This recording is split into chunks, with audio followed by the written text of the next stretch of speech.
In the words of Al Pacino, just when I thought it was out, they pull me back in. I want to enjoy the Labor Day weekend. I don't want to have to keep stopping to make these videos. I'm sorry. As much as I enjoy chatting with you, I want to enjoy the holiday.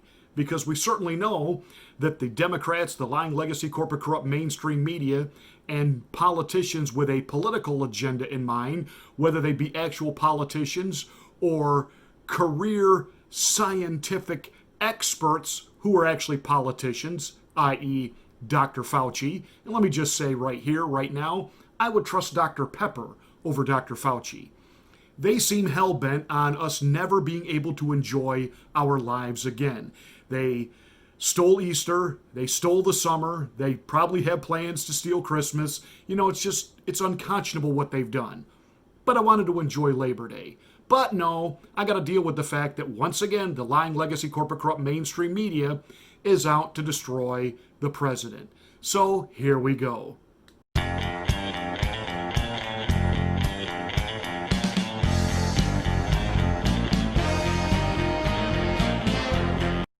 The Atlantic publishes an article reporting that Donald Trump actually hates fallen veterans, that he doesn't like to go to memorial services and visit the cemeteries of our fallen heroes, that he is repulsed and recoils when he visits vets in the hospital if they're missing limbs or if they've been maimed, and he's referred to them as losers. And he doesn't want to go to the cemeteries of the fallen military because they were, quote, losers. And there are supposedly 4 unnamed anonymous sources. And the media is just salivating. And of course, immediately, those of us who support the president say, what a bunch of bunk. But again, it picks up the news cycle. Let me explain a couple of reasons why this is happening. Number 1, the Pelosi salon story, which again was kind of a nothing story, but it was a little bit of fun to cover over the holiday weekend. But see, that thing had legs. And the reason it had legs, because it's simple. See, we understand that there have been far greater crimes committed by the liberal left and career politicians on the Republican side. We understand how big, how huge what Hillary Rodham Clinton has done her political career. We understand how the everything from the email server to her botching of Benghazi to make President Obama look good during a re-election campaign, that we couldn't have all of these American soldiers on the anniversary of 9/11 doubling down on security at our embassies in Muslim-held territory, because absolutely that would just be a slap in the face to Islam. And so she backs off the security, orders a stand down. We lose people in Benghazi. We have investigations, we have hearings, and nada. Nobody's held accountable for anything. And Trey Gowdy walks away saying, Shazam, I don't know how that happened. Because you're either the dumbest Huckleberry Hound or you got paid. And that's all I've got to say about Trader Gowdy. Moving forward, there was so much vileness and just so much corruption surrounding what Hillary and the Democrats and the Obama administration did to try to bring down President Trump with a soft coup. We know that James Comey and these people are guilty up to their eyeballs, but yet it's so convoluted and there's so much weeds to wade through. The American people don't, by and large, process it all, so it's easily dismissed. And see, that's the one thing the Democrats do really well. They cloak their own corruption in like a pile of spaghetti. You can't untwist it all. And they know how to nail Republicans by the KISS formula. Keep it simple, stupid. And so we had an opportunity to keep it simple for the American people on Nancy Botox Pelosi. Say one thing, do another. There she is, the entitled Nancy, walking around, no mask, in a business that is technically not supposed to have anyone inside. And it was a really simple narrative, and the American people got it. Oh, She's privileged. She doesn't have to follow the same laws and mandates that she then gets up and endlessly lectures the rest of us that we need to follow. It's like when LBJ was president and 55 became the national speed limit. And he's tooling down the highway one day doing 90, and one of his staffers said, "Mr. President, your administration was behind the national speed limit of 55. And he looked at a staff member and said, "That's for them," referring to us. "That ain't for me." And that's the way most oligarch politicians, political elitists, the swamp, see themselves. It is for thee, not for me. And the American people saw those images of Nancy and they got it immediately. So what does the media have to do? They've got to flip the script. You can't let the American people talk about it and get it in such quick, simple terms. So, again, they go after the president and they keep it simple. He said that people who are in cemeteries from military battles, they're losers. That's a simple narrative. And one that he said, she said. Now, did Mad Dog Mattis, did General Kelly, are they the anonymous sources? Well, it's interesting because the media is pushing these anonymous sources to come forward. Because they know the average person is going to say, well, how do we know that he really said these things? Now, what they'll try to do is they'll try to draw a line between this and what the president said back during the 2015 campaign about John McCain, that he doesn't like prisoners of war because he doesn't like losers. And of course, again, it's another one of his comments they have pulled completely out of context. The president wasn't referring to our fallen military vets who are in prison camps as, quote, losers. He was referring to John McCain as a loser, not for being taken captive, but for cooperating with the enemy, selling us out, and being a traitor. Have you forgotten what John McCain actually did?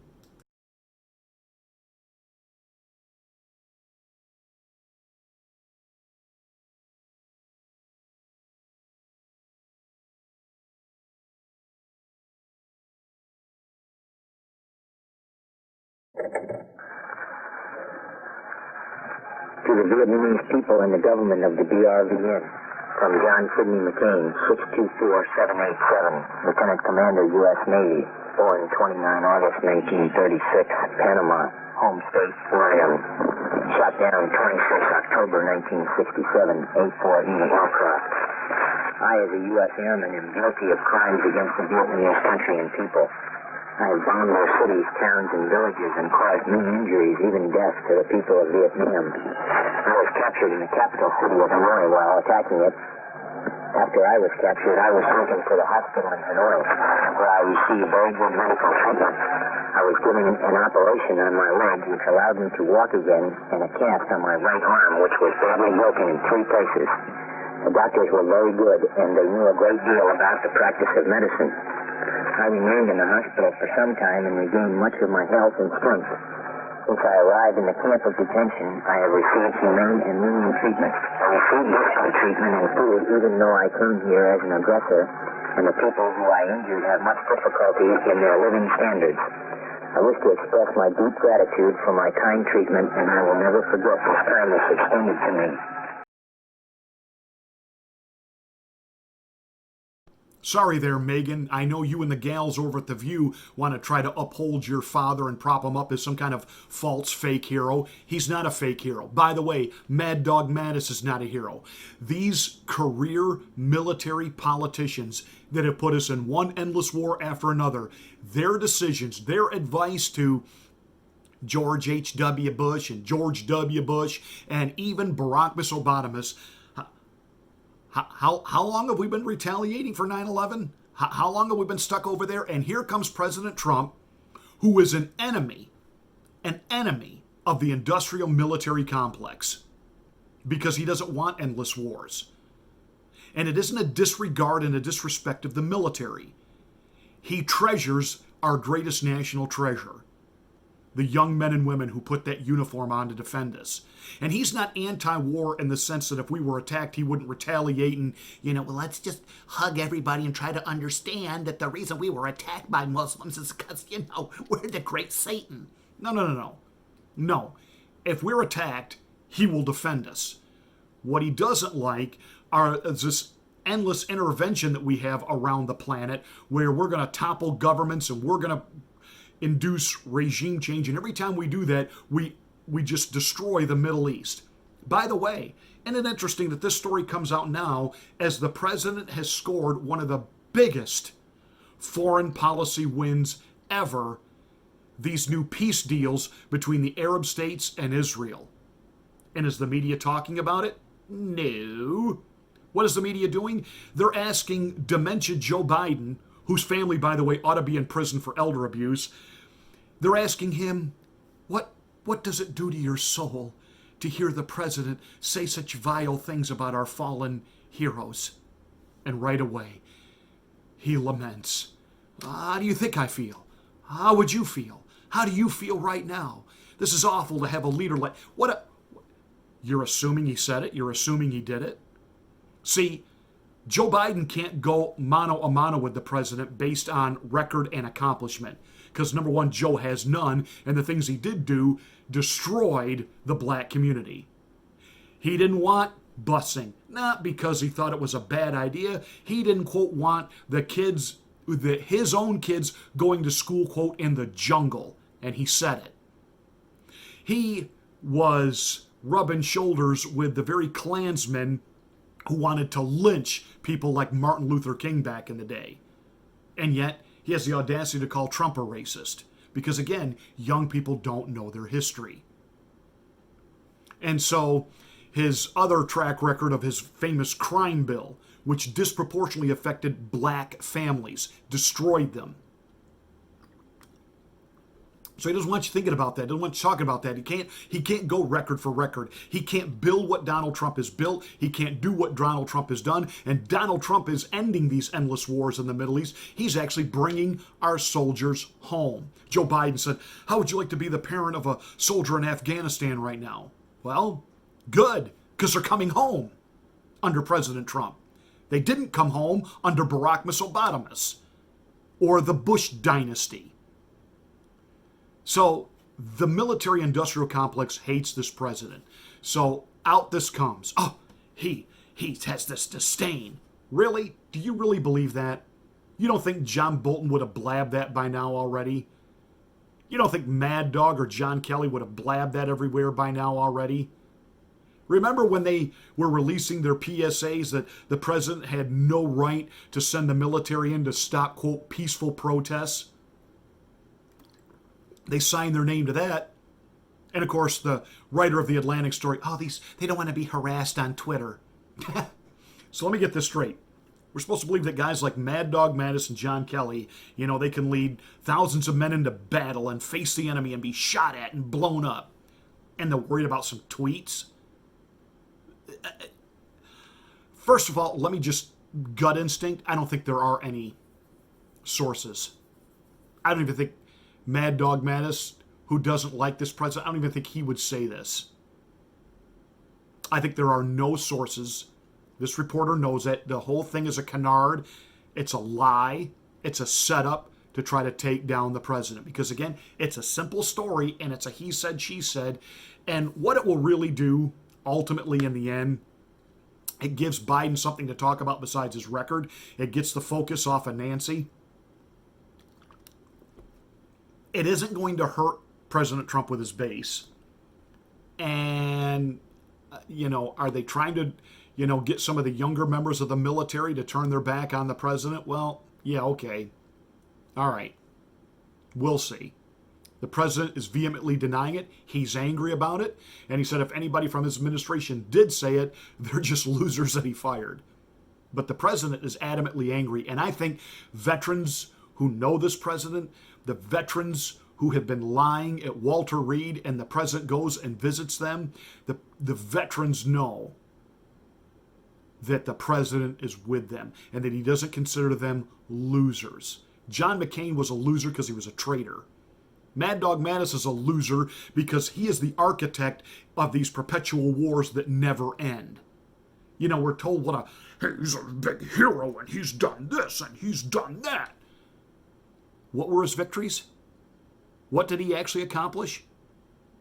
What has President Trump done with a bunch of generals whose names we don't even really know because it doesn't get talked about or touted? Oh, that's right, they destroyed ISIS.